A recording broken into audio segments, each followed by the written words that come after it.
Hey YouTube, today I think will be one of the most important lessons I can possibly share with you, even though I usually specialize in Spanish guitar because that's kind of what I've become known for and what people like to hear me talk about. But I want to talk about the blues today, specifically why I think everybody should play the blues.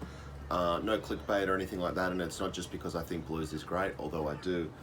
It's because the style of blues music that I was taught when I was very young, and many other guitarists have been taught, of course, across the generations, fosters a style of improvisation and rhythm playing that will be invaluable in any musical context, and probably outside of music as well. If you learn to improvise, I honestly think you'll be a better public speaker, you'll be better at work, you'll be more creative. It really is. You know, we all know that music rewires your brain in a positive way, and improvising and composing definitely rewires it more strongly than simply, for example, rote learning from tablature or something like that. So I strongly believe what I'm saying here.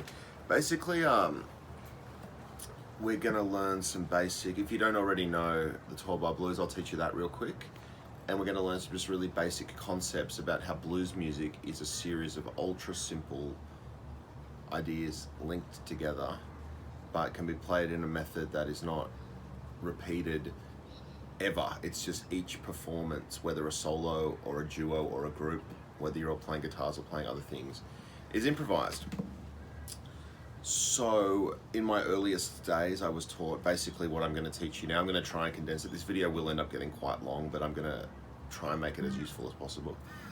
I was taught from a very young age 12-bar blues, improvisation, basic minor pentatonic improvisation.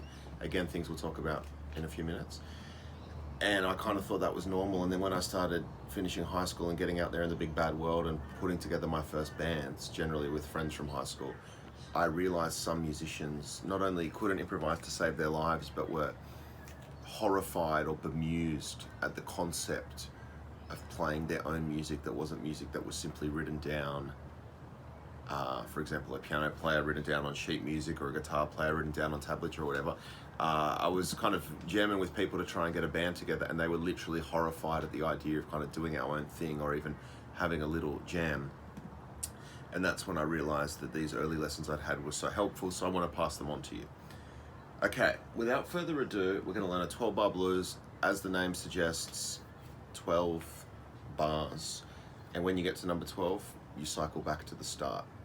You just come back to the start. You play the 12 chords and you come back to the start. And you can do that. Plenty of blues musicians have done that literally their entire lives. Multi-decade careers, multi-platinum albums, you know, achieve legendary status. And an enormous percentage of their music is based around this very simple chord progression. We're going to do it in A. And I'm going to show you a cool way to play it, but let's just start basic. So it'll be A for 4. So it's easy. It's a 12-bar blues, as we said before, 12, but the first 4 chords is all the same chord, A. So that's nice and convenient. 2, 3, 4. 2, 2, 3, 4. 3, 2, 3, 4.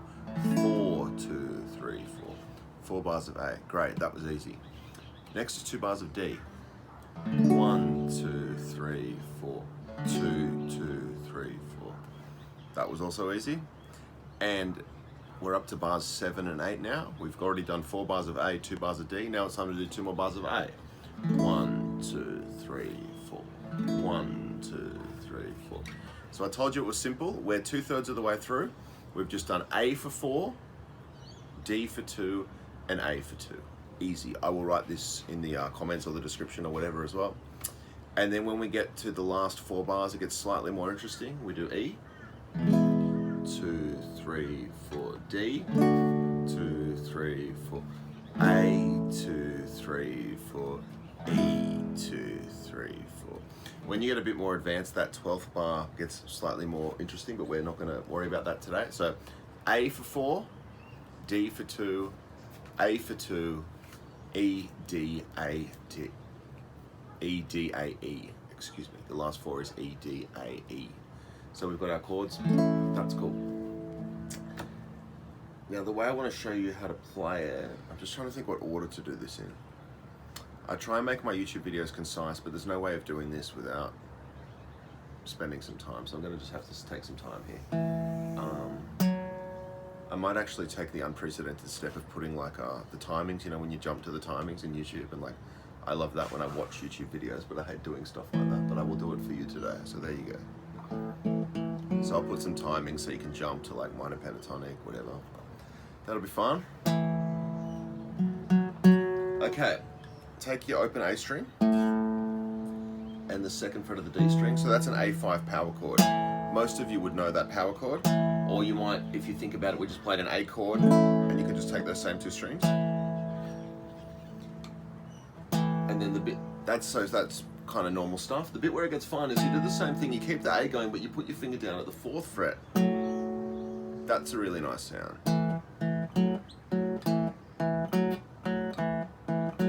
You probably recognize that instantly. It's one of the most iconic riffs of all time.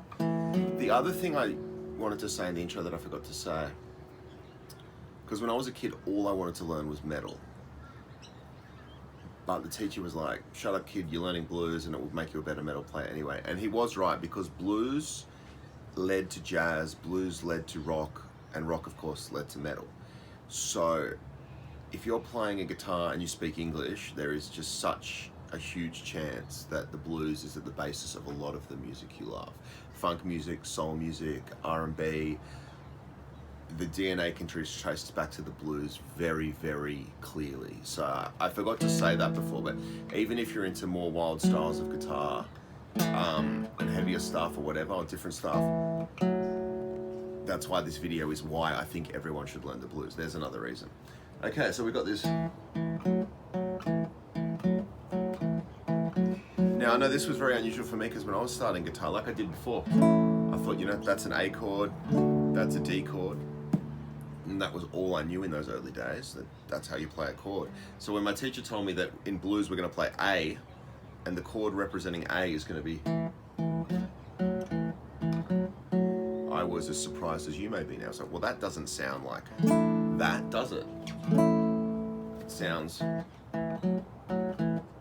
to my ears, it sounds a million times cooler. But the teacher said, Mr. Robison, great guy. I've actually tried to look up my first teacher, but I never was able to find him. I looked up his local guitar store that he used to go to, couldn't find him. The school I taught at didn't answer the phone. The school he taught me at, so I never was, and I used to not on Facebook or Google or anything. So Mr. Damien Robison, if you're out there, I'm looking for you, but he'd be getting old now. So when I said before 4A, 2D, 2A, E, D, A, E, the 12-bar blues progression, rather than just strum the chords, you can actually do it like that. That'll be your A and then your D. The D will just use the D string, and the E will just use the E string. That's why I'm teaching it to you in this key, because you can, of course, play the 12-bar blues in every key, just like you can play everything in every key. The reason I'm teaching it here on YouTube to you in A, and I would teach it to anyone in person that asked me to help them in A initially, is because we like to use those nice open strings. So we've got an open A, an open D, and an open E. So that's that sound of that riff. And now,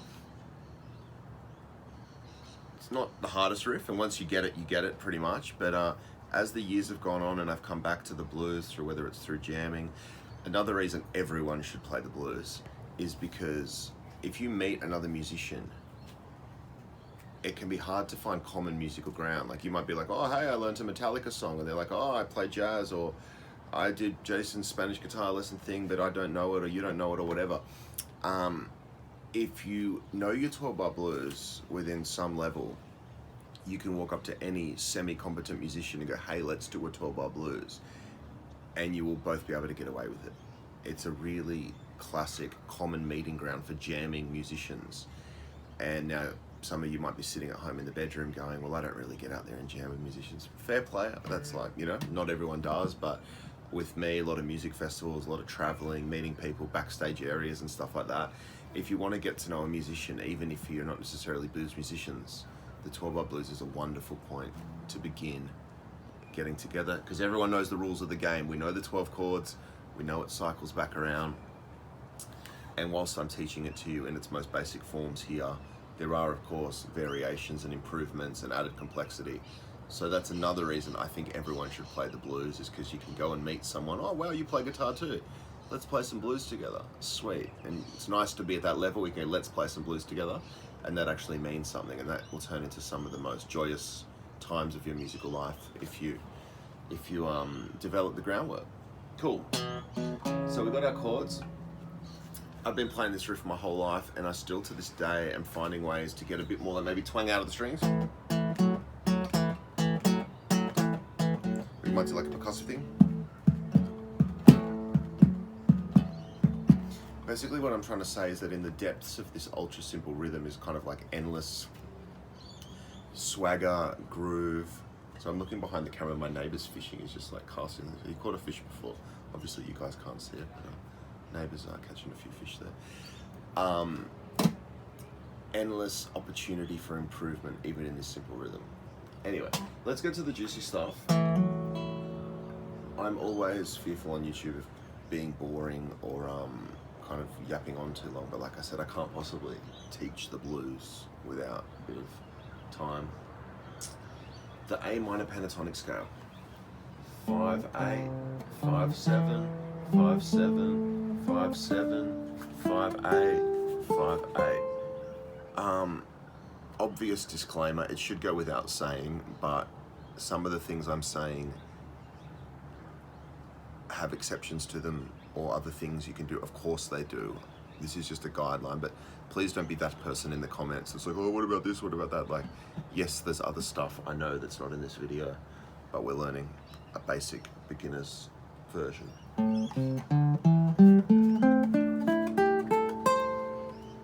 5-8, 5-7, 5-7, 5-7, 5-8, 5-8. That's the A minor pentatonic scale. Now it's interesting that we use A minor pentatonic with like the A major chord, but that's one of the vocabularies of the blues, and it's a good place to start.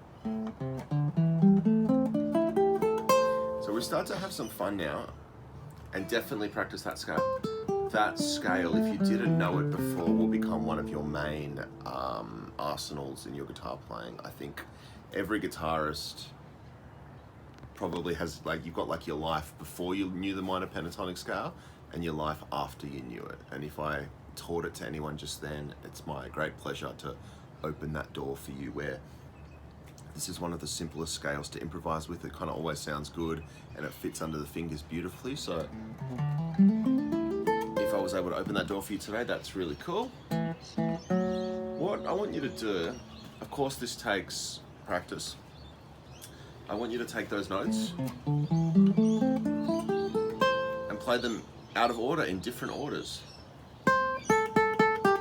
Just imagine they're like playing cards in a deck, you just shuffle them. You can do some big leaps. You can repeat notes.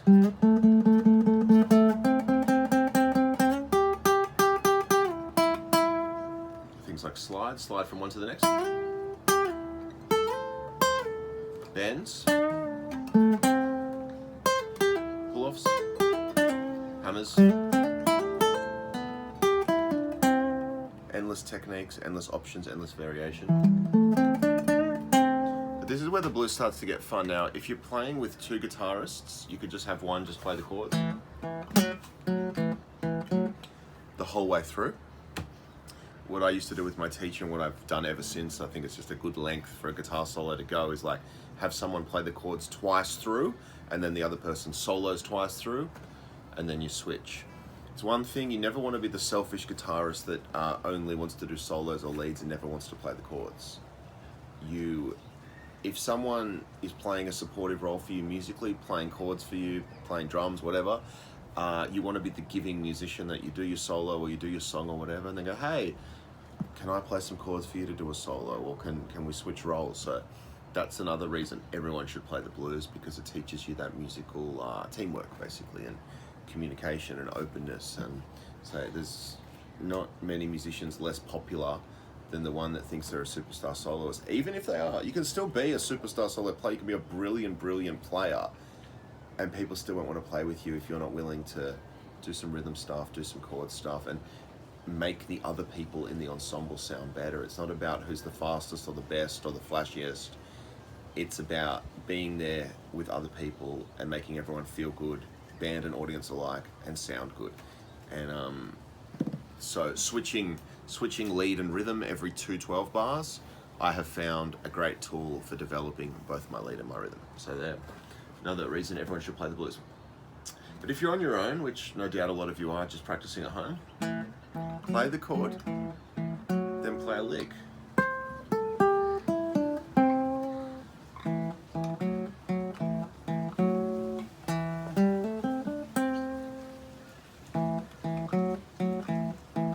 Remember, it's A for 4, so I've just done 3. I'll do 1 more.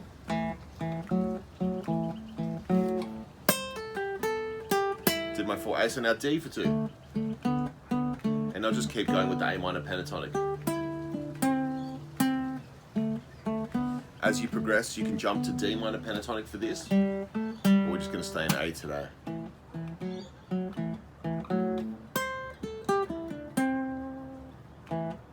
And this is one of my just favorite things to do on guitar. Now we're up to the E chord. I might just play through. That's the D, A. We're back to the start. And the way the blues, as I said earlier, brings it back to the start, it cycles through in a really predictable, listenable way. It's a great reason everyone should play the blues, because you can just play it on a loop. Also on YouTube, there are brilliant backing tracks. I'll be honest, I don't use them myself. I've always been lucky enough to be in a band, so I'm lucky enough to have the real thing. Of course, that takes focus, discipline, sacrifice, and so on. But I don't really use backing tracks because I'm jamming with people multiple times a week. But jump on YouTube. You could look up like an A minor blues backing track, or if you're confident enough, and I know a lot of you are, of course, to move that A minor to other, like C minor or D minor, wherever you want to be, or major. Backing tracks are great, so they'll just kind of play the chords for you and you can noodle away on your minor pentatonic. But remember what I said, I want you practicing your chords and rhythms, super important. Another great thing to do, a bit more work, but definitely worthwhile, and some people kind of lean that way anyway. Record yourself playing the chords, whether with the iPhone, that's what I do. I just use my phone, a voice memo app, and I record my practice sessions, and then I'll either play along to them.